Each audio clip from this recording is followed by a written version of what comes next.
E começando a revisão dos capítulos 9 e 10 de Boruto TBV, partindo de onde o capítulo anterior parou, em frente ao time 10 e a Himawari, o Jura revela o motivo deles estarem ali. Eles estavam atrás do Naruto, como já sabemos, mas não esperavam encontrar uma garotinha como a Himawari no lugar dele.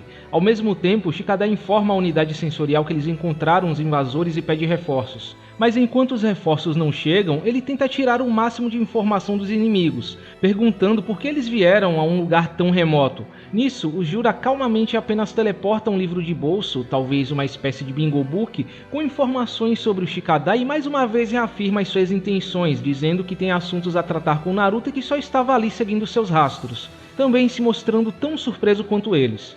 Ouvindo isso, como sempre, o Inojin fala mais do que devia, comentando que não tem como o sétimo estar ali, afinal, há 3 anos ele foi morto, mas ele é interrompido pelo Shikadai antes de terminar a frase.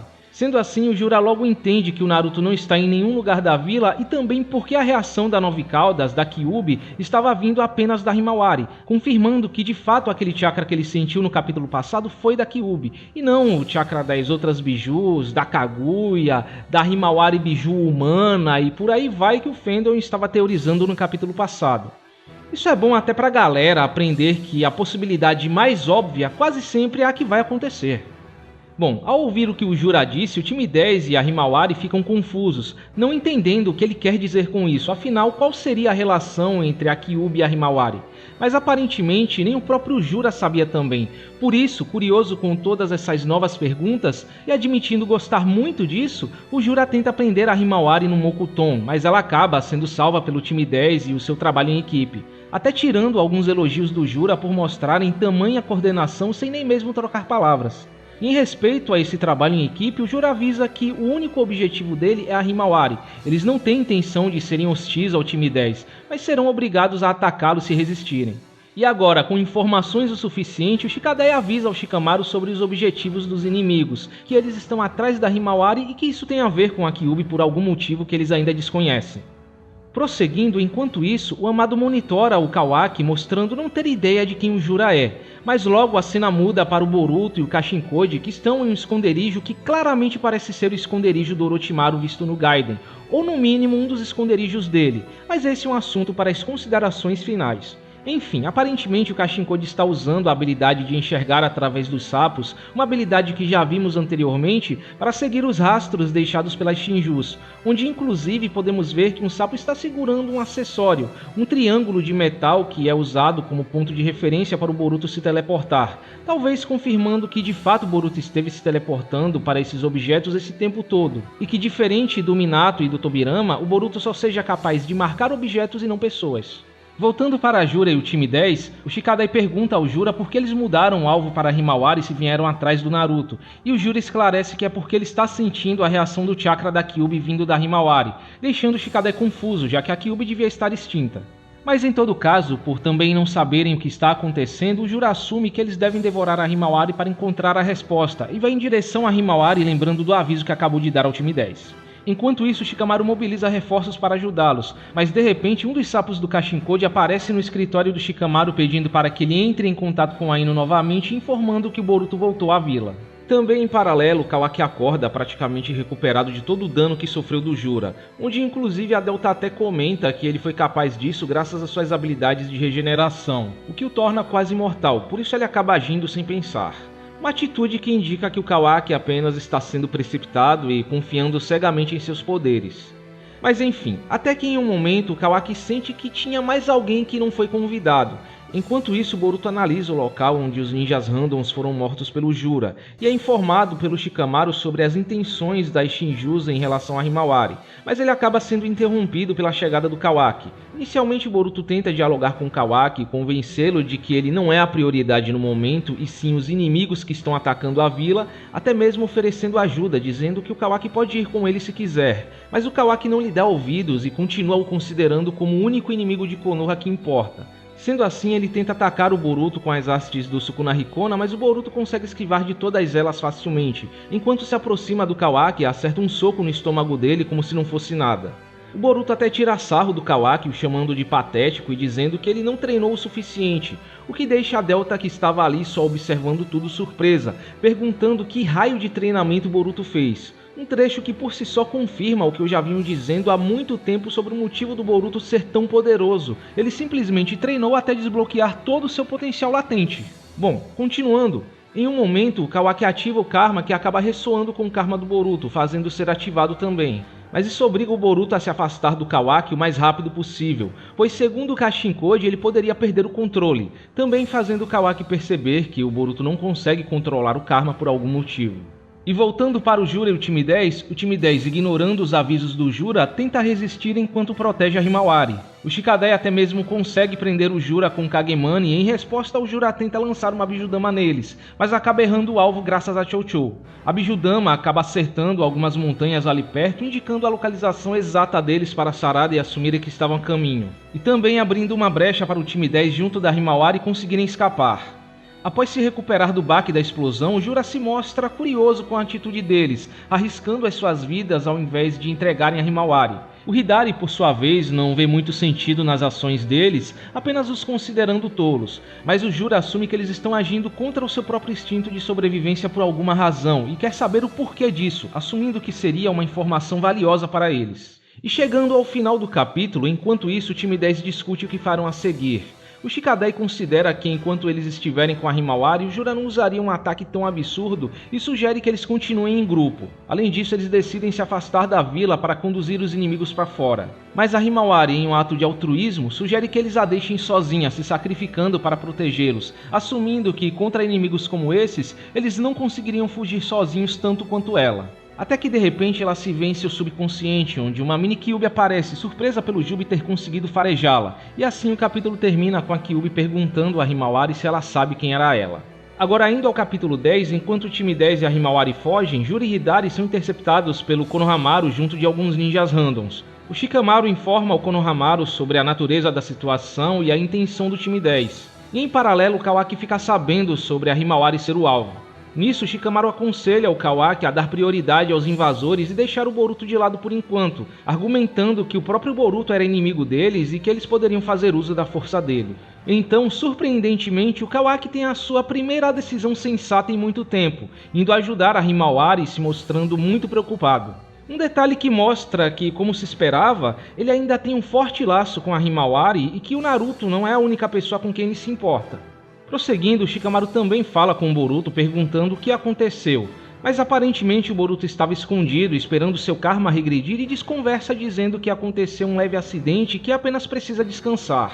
Um indício de que de fato ele está com receio de ser dominado pelo Momoshiki, o que explicaria por que ele não usou o karma até agora e por que fugiu tão rápido após a ressonância entre os karmas. Talvez a influência do Momoshiki no corpo do Boruto já se estendeu tanto que a mera ativação do karma é um risco. Mas enfim, enquanto isso, voltando para Juri e Hidari, o Hidari, completamente perdido no que está acontecendo ao redor dele, não sabe o que os ninjas de Konoha querem com eles, e o Jura vai atrás da Himawari, deixando o Hidari para lidar com o Konohamaru e os ninjas randoms. Nisso, Konohamaru confronta o Hidari perguntando por que estão atrás da Himawari, mas o Hidari parece não entender nem por que ele é um invasor ou por que eles estavam importunando.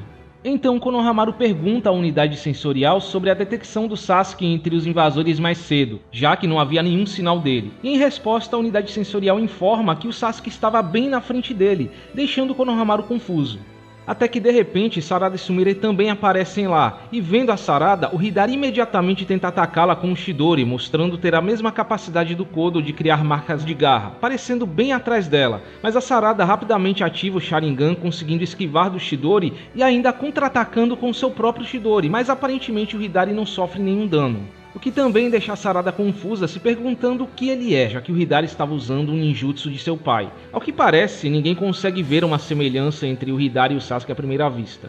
Prosseguindo, dando continuidade ao final do capítulo 9, a Kyuubi continua a sua conversa com a Himawari. Em resumo, a Kyuubi confirma que de fato é a mesma Kurama que estava no Naruto, e explica que a morte de uma Biju não é eterna, mesmo que os seus corpos e almas sejam destruídos, um fator delas brotará e elas revivem. Mas é algo que ninguém sabe onde ou quando brota. Basicamente um evento aleatório que não tem necessariamente a ver com a existência do chakra delas ou não.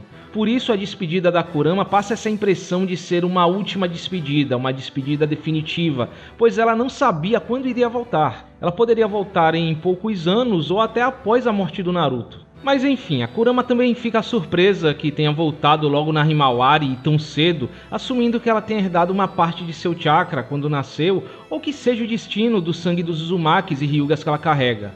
Mas independente dos detalhes, a Kurama pede para que a Himawari se apresse a digerir tudo, pois eles precisam seguir em frente, e assim a Himawari acorda no meio da perseguição entre o time 10 e Jura, pedindo para que a Kurama faça alguma coisa, mas o Jura consegue derrubá-los. Eles até conseguem sair ilesos disso, mas logo o Jura os encontra, lamentando que tenha que eliminar um time tão bom. A Himawari mais uma vez pede ajuda da Kurama e a Kurama em resposta diz que apenas ela pode resolver isso. Fazer um bom uso ou desperdiçar o poder dela dependia unicamente da Himawari.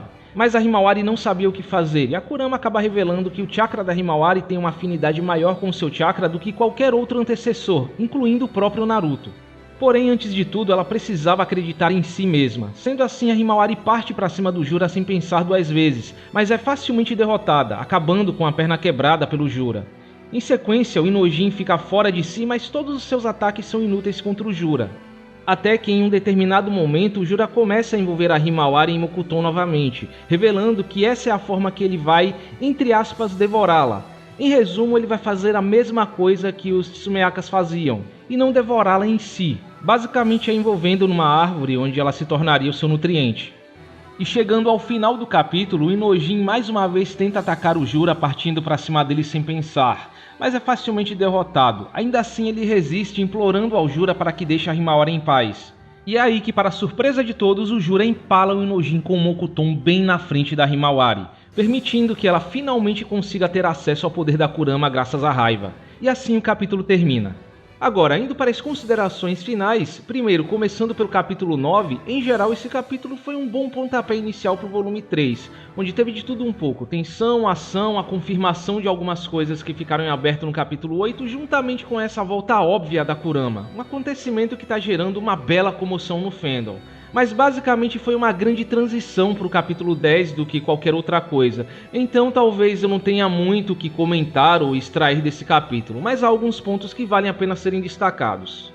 Como eu esperei na revisão passada, finalmente os personagens secundários ganharam algum destaque, mesmo que curto. O time 10 teve um ótimo desempenho contra o Jura, eles simplesmente deram um show em trabalho em equipe, como é de se esperar da formação Inochikachou. O Shikadai em especial se mostrou corajoso, frio e muito inteligente contra um inimigo superior, tirando o máximo de informação que ele pode do Jura. Do meu ponto de vista, a forma como eles conseguiram atrapalhar o Jura até certo ponto foi bem natural, nada que eu chamaria de exagerado ou forçado. Até porque claramente o Jura não estava levando a situação muito a sério, ele deixou bem claro que não tinha intenção alguma de lutar contra eles, e nem mesmo o Hidari se envolveu. Eles meio que estavam no modo foda-se quanto ao time 10 e não os viam como uma ameaça, por mais que o Jura ainda tenha usado uma Bijudama até certo ponto, talvez por ainda não saber medir a sua própria força.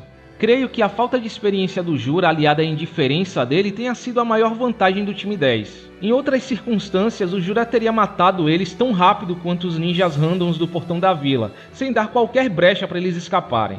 E também lembrem-se que as lutas dessa franquia são bem circunstanciais. Não é de hoje que ninjas relativamente normais conseguem ser um obstáculo ou atrapalhar adversários mais poderosos dependendo da situação. Não esqueçam que o time 10 original conseguiu parar o Kinkaku com o manto de chakra da Kurama e tudo. O Kitsushi fez o Jubi perder o equilíbrio usando uma parede de barro. O Hiashi sozinho repeliu uma das caudas do Jubi. A Sakura socou a Kaguya atrapalhando a fuga dela e permitindo que Naruto e Sasuke a selassem. A Kurotsushi conseguiu afastar o Kinshiki com um soco, permitindo que ele fosse preso pelo Chojuro. Momoshiki e Gaara conseguiram pressionar o Momoshiki na forma base. Enfim, acho que muita gente nesse fandom ainda está precisando entender que mesmo os mais fortes não são completamente intocáveis. Mas eu diria que o que mais me chamou a atenção nesse capítulo, e talvez seja uma das melhores coisas que já aconteceram em Boruto, foi um detalhe muito pequeno, mas que talvez seja muito importante a longo prazo, que é o fato de Boruto e Kashinkode estarem em um esconderijo do Orochimaru ou no esconderijo do Orochimaru, o que implica no Orochimaru estar ajudando eles por baixo dos panos, fora do conhecimento da Aliança Ninja. O que faz total sentido, quando a gente para pra pensar, não é de hoje que o Orochimaru vem ajudando o Sasuke sempre que ele precisa. O Sasuke, por ter sido discípulo do Orochimaru, deve ter conhecimento de vários esconderijos dele, onde ele e o Boruto ficariam seguros enquanto eram caçados pelo Kodo e por Konoha. O que também explica porque o Kodo não conseguiu encontrar encontrá-los durante tanto tempo. E no caso do Kashinkode, não seria estranho imaginar que após a traição do amado, ele foi atrás do Orochimaru como a única alternativa além da cara para curar os seus ferimentos, já que o Orochimaru também é um especialista em clonagem e certamente ficaria bem curioso para analisar o trabalho de outro cientista. Ou até para conseguir um novo propósito para sua existência, já que agora ele estaria sem propósito. E foi aí que ele e o Boruto acabaram se esbarrando. Mas é claro, pode ser que ambos apenas estejam fazendo uso de alguma instalação abandonada do Orochimaru sem qualquer conexão direta com ele. Mas de qualquer forma, eu adoro a ideia de trazerem Orochimaru de volta à história. O one shot do Mitsuki dá a entender que ele tem algum plano em volta da criação do Mitsuki que ainda não foi esclarecido, e uma dinâmica entre ele e o Amado, com Orochimaru representando uma espécie de cientista rival do Amado, ou o único que pode combater o Amado e entender completamente a sua tecnologia, caso ele se torne um inimigo no futuro, seria excelente. Reforçando ainda mais o motivo do Orochimaru ser mantido vivo depois de todas as cagadas que ele fez. Como ele mesmo disse na novel Sasuke Shinden, a aliança vai usá-lo caso algo que está fora do senso comum aconteça, e acho que esse é um dos casos. E por falar no Boruto, acho que esse capítulo encerra um pouco a discussão sobre por que o Boruto tem todo esse nível de poder na forma base ou por que ele é mais forte do que o Kawaki, como afirmado pelo Mitsuki. O trecho da humilhação bem dada que o Boruto deu no Kawaki foi um tapa na cara de todos os haters que gostam de taxar a evolução de Boruto de forçada e só confirmou todos os argumentos óbvios que todos os fãs deram nesses últimos meses, servindo para confirmar de uma vez por todas que o Kawaki ainda está longe do nível do Ishiki. O fandom fez um drama porque o Boruto se esquivou dessas estacas do Kawaki como se fosse uma grande coisa, mas visto a luta do Kashinkode versus o Jigen, a velocidade dessas estacas depende do usuário. Quando o Jigen estava fraco, até o Kashinkode conseguiu desviar das estacas. O Boruto simplesmente treinou, aperfeiçoou suas habilidades e conseguiu chegar ao nível que está, superando o Kawaki, simples assim. Enquanto o Kawaki ficou parado confiando cegamente em seu karma e em suas habilidades ganhas de mão beijada.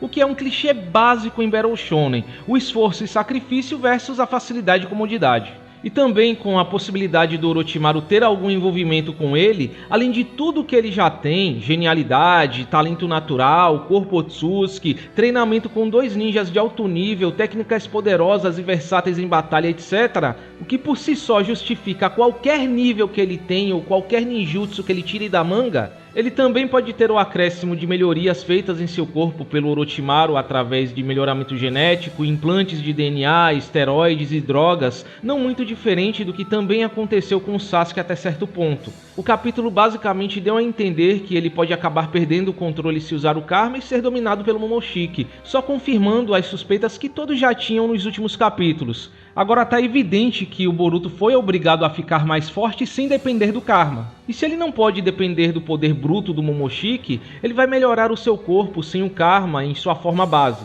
O que seria bem interessante como parte dessa possível dinâmica entre Orochimaru versus Amado. Acaba que o Boruto é uma criação do Orochimaru baseada em engenharia genética e o Kawaki é uma criação do Amado baseada em cibernética. O poder biológico versus o poder artificial. Mas eu sou mais fã do treinamento mesmo, prefiro acreditar que o Boruto apenas treinou e está usando todo o potencial de seu corpo Otsuki. Sem falar que ele pode ter recebido treinamento do próprio Orochimaru. Parando para pensar, eu não duvido que ele tenha aprendido o Hiraishin através do Orochimaru e não necessariamente do Kashinkode, pois não vamos nos esquecer que o Orochimaru é um colecionador de ninjutsus e um admirador do Tobirama, o criador do próprio Hiraishin. Não seria estranho que, mesmo que Orochimaru não seja capaz de usar o Hiraishin, ele tivesse pergaminhos com todo o processo de aprendizado do ninjutsu. Enfim, qualquer pessoa que venha com esse papinho de que a evolução do Boruto tá forçada a essa altura, tá fazendo uma crítica vazia e baseada em puro achismo, movido por puro reiterismo cego. Esse termo forçado hoje virou simplesmente sinônimo de o que eu não gosto, não quero ver acontecendo no mangá, mas não tenho argumento para refutar, então vou meter essa que tá forçado. Quer dizer que a progressão do Boruto tá forçada e ruim, mesmo seguindo tudo que foi estabelecido sobre o personagem desde a parte 1 e com todas as razões do mundo para ele ser forte? Em nível de comparação, a progressão do Boruto consegue ser mais coerente do que a progressão de Naruto e Sasuke, que saíram de ninjas no nível de Chunin, se muito no Shippuden, para semideuses em um ano. E como eu já disse em outra revisão, se esse mangá for curto como eu acho que ele será, talvez terminando daqui uns 8 volumes, se tiver ao todo 10 volumes, totalizando os 30 volumes esperados pelo Ikemoto para Boruto como um todo, a progressão do Boruto e também da nova geração em si vai ter que ser mais objetiva, mais rápida, goste você ou não. Agora, falando do capítulo 10, apesar de não ter sido um capítulo onde tecnicamente aconteceu muita coisa, mas focado na interação entre Kurama e Himawari, tirando algumas dúvidas em volta da Kurama e ter suas polêmicas pelos motivos errados e precipitados do fandom emocionado como sempre, foi um capítulo com momentos bem intensos, dando início à tão esperada luta entre Sarada e Hidari, e tendo um desfecho bem inesperado no mínimo com esse possível confronto entre Himawari e Jura. Fica até difícil saber o que vai acontecer no próximo capítulo, mas falando da volta da Kurama, acho que o ponto mais polêmico desses 2 últimos capítulos, eu não vou me estender muito nesse tópico porque eu só estaria repetindo o que eu já disse na revisão do capítulo 8. Em geral, acho que ambos os capítulos já sanaram qualquer dúvida e questionamento que poderíamos ter sobre isso. Porque ninguém da divisão sensorial sentiu a Kurama na Himawari? Porque ela estava escondendo sua presença e apenas aqueles com sentidos sobre-humanos como Daemon ou o próprio Jubi que está conectado a esse chakra têm capacidade de sentir o chakra da Kurama. Porque a Kurama voltou apesar do seu chakra ter sido esgotado no modo Baryon. Porque a ressurreição de uma biju é um processo aleatório que não tem necessariamente a ver com a existência do chakra dela em si. E a Kurama nunca disse ao Naruto que não queria voltar em sua despedida para início de conversa. As suas últimas palavras foram: "Cuide-se até nos encontrarmos novamente". Ela se despediu do Naruto porque não sabia ao certo se voltaria durante o tempo de vida dele ou não. Tudo foi muito simples e direto do que se imaginava, mas eu confesso que essa explicação sobre a ressurreição de uma biju foi bem vaga. O Kishimoto ao mesmo tempo explicou e não explicou. A gente praticamente voltou a estaca zero, só sabemos que tem um fator envolvido nisso. Mas de onde vem esse, entre aspas, fator da biju? Como ela reaparece? Eu esperava por mais detalhes, mas com base na HAL japonesa, se supõe que esse fator, ou inshi no japonês, tem a ver com um fator ambiental ou genético. Eu teorizo que a ressurreição de uma biju tem a ver com o fato do Jubi ter absorvido o chakra do planeta para criar o fruto de chakra, talvez fundindo seu chakra ao do próprio planeta permanentemente. Nesse caso, as bijus seriam parte da essência do próprio planeta, também fazendo parte do ciclo de vida dos seres vivos, forças da natureza que sempre voltariam através do chakra das formas de vida do planeta. Em suma, elas seriam semelhantes aos elementais em alguns RPGs, representações físicas da energia do próprio planeta. Quanto à decepção do fandom com a volta da Kurama, tratando como se fosse algo que vai estragar o mangá, algo inadmissível, eu só digo pra você que está me escutando e se decepcionou com a volta da Kurama, não venha querer colocar na conta do Kishi ou dizer que é incoerência, tentando achar defeito onde não tem com alguma lógica torta tirada da sua cabeça. Porque a culpa por sua decepção é muito mais sua. Você escolheu ignorar o que foi estabelecido no mangá há anos, em troca de uma fantasia que você colocou na sua cabeça e tratou como se fosse um fato, só porque parecia mais interessante ou se encaixava com sua expectativa e agora não quer aceitar o resultado óbvio. Não foi por falta de aviso do Landon. Há quantos anos eu venho avisando que a Kurama iria voltar e por que ela iria voltar? O fandom enche o cu de teoria só pra ficar decepcionado com o resultado depois. Eu entendo a crítica em relação a terem estragado a morte da Kurama ou todo o drama que foi feito à toa, mas vamos concordar que a morte dela só foi dramática no anime e que não é de hoje que o anime exagera em certos pontos? No mangá, a morte da Kurama foi uma morte bem seca e feita de qualquer jeito. A morte do Kakashi no Arco Pen foi mais dramática. E na boa, vocês acham que estão lendo o que exatamente? Morte falsa é um dos clichês mais recorrentes em Battle Shonen. Parece que a galera não sabe, esquece ou finge esquecer que isso aqui é um mangá feito para adolescentes de 15 anos para início de conversa. Gente que começou a ler mangá agora e não tá muito por dentro dos clichês dos Battle Shonens. Tudo é feito para surpreender e causar impacto ao leitor de primeira viagem. O personagem morre, há um impacto dramático, uma quebra de expectativa, ai meu Deus, ele morreu, que triste. O personagem volta e a surpresa. Ah, que surpreendente, eu não esperei por isso. Eu estou feliz que fulano esteja vivo e blá blá blá. Só quem reclama dessas coisas é Otaku Z, que leu meia dúzia de mangá e já se acha crítico. O público-alvo disso aqui, altamente impressionável, é maravilhado com essas coisas. Até porque é a primeira vez que eles estão vendo isso. Por isso esses clichês funcionam e são tão utilizados. Olha, eu vou fazer um desabafo aqui. Fazer conteúdo de anime pro fandom de Naruto e Boruto é como empurrar uma pedra pra cima de um morro e ver ela caindo em seguida, igual o Sísifo da mitologia grega. Não importa o que eu digo, não importa o quanto eu avise, até alguns de vocês, meus inscritos, vão continuar se iludindo, vocês vão continuar caindo em bait óbvio, vocês vão continuar quebrando a cara com suas expectativas irreais e reclamando depois. Isso aqui é um esforço inútil. Aí no futuro, lá na frente, o Kawaki tem um arco de redenção, se arrepende de tudo que fez e volta pro lado dos heróis. O Momoshiki se torna amigo do Boruto e o mangá tem um final feliz típico de Battle Shonen. Coisas óbvias de se esperar e que eu venho avisando que vão acontecer há anos. E o ciclo de choro se repete porque esse fandom acha que tá lendo um mangá do Naoki Arasawa e vivem de fantasias que eles criam em suas cabeças, ou que os geradores de conteúdo picaretas, que também não entendem merda nenhuma do que estão lendo, colocam nelas. Vocês sabem qual é a maior diferença entre eu e a maioria desse fandom? Eu sei o que eu estou lendo. Eu sei que estou lendo um Battle Shonen clichê e genérico e aceito e abraço isso. Eu já li mangás o suficiente para passar dessa fase de achar que a obra gira em torno da minha bunda e dar murro em ponta de faca criticando escolhas e elementos básicos que acontecem nesse tipo de mangá. Eu também tenho minhas preferências e minhas teorias, mas eu não as coloco acima do que o mangá mostra ou trato como fatos. Vocês acham que eu também não queria que a Kurama permanecesse morta? É claro que eu queria. Por mim, isso aqui seria um seinen e Boruto e Sarada seriam os últimos de pé.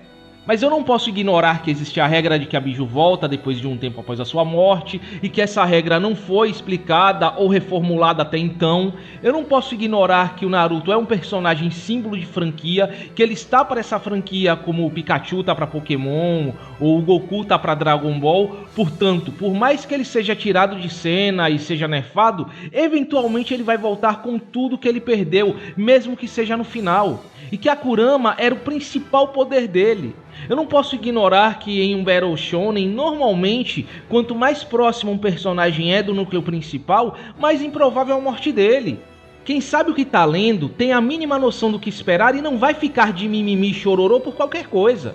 Depois de 8 anos de publicação, eu vejo que Boruto não tá tentando inovar, não tá tentando reinventar a roda e fazer algo muito diferente da maioria dos Battle Shonens.